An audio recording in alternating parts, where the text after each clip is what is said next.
Alors je m'intéresse beaucoup à la didactique des langues, notamment à familiariser le public anglophone avec la langue française. Je pense que c'est une tâche tout à fait concevable, beaucoup plus que dans l'autre sens.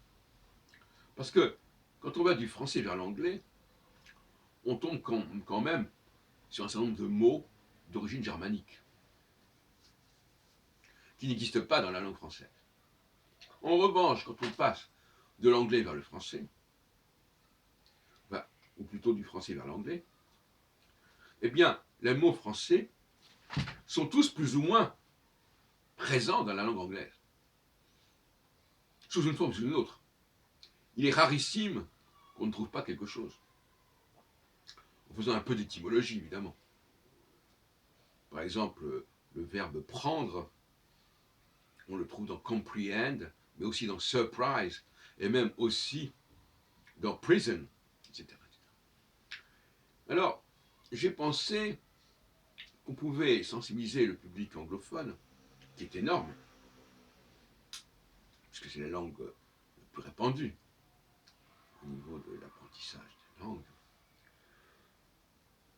avec ce qu'on pourrait appeler une certaine forme de Scrabble ou de sport cérébral. Il s'agirait de présenter un texte français et de le traduire en anglais. C'est un sport cérébral parce qu'il y a énormément de mots que l'anglophone retrouve dans le texte français, forcément, d'une manière ou d'une autre. Et s'il a un petit peu de connaissances étymologiques, grammaticales, ça sera d'autant plus facile. C'est un peu comme un Scrabble, c'est-à-dire c'est un jeu de société. Il n'est pas nécessaire de prononcer le français pour faire ce travail. On peut tout simplement épeler les mots.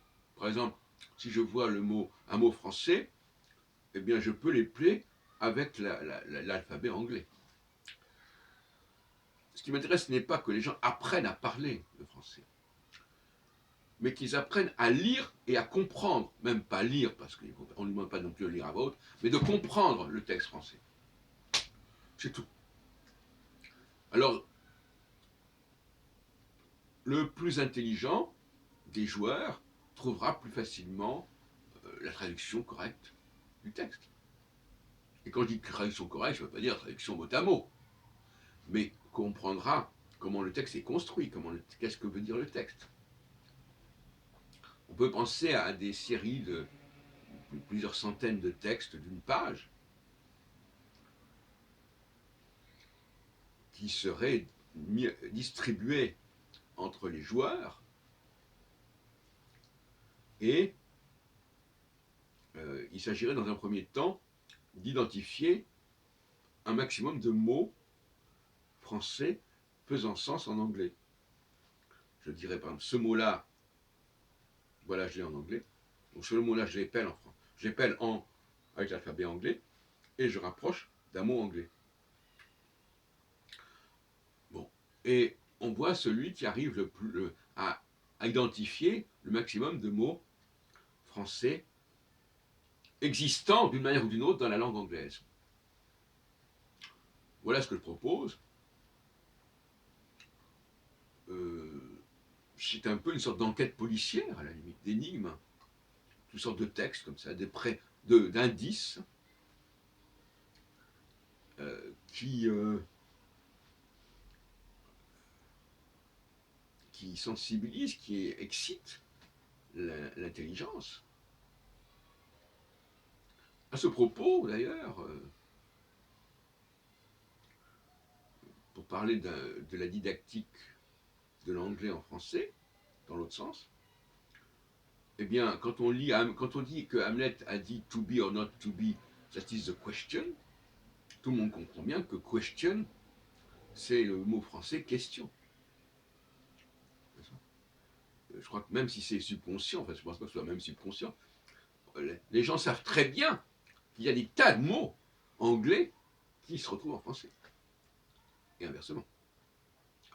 Quand on disait My tailor is rich, c'est pas par hasard qu'on choisissait cette formule.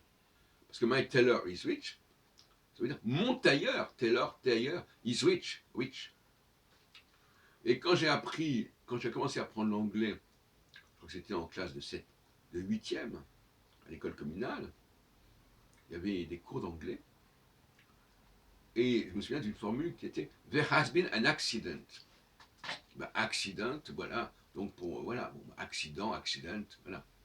Tout ça, ça développe l'intelligence. Et à ce propos, il s'agit d'éviter la précision extrême. C'est toujours ça le propos des professeurs, c'est ils jouent la carte de la précision.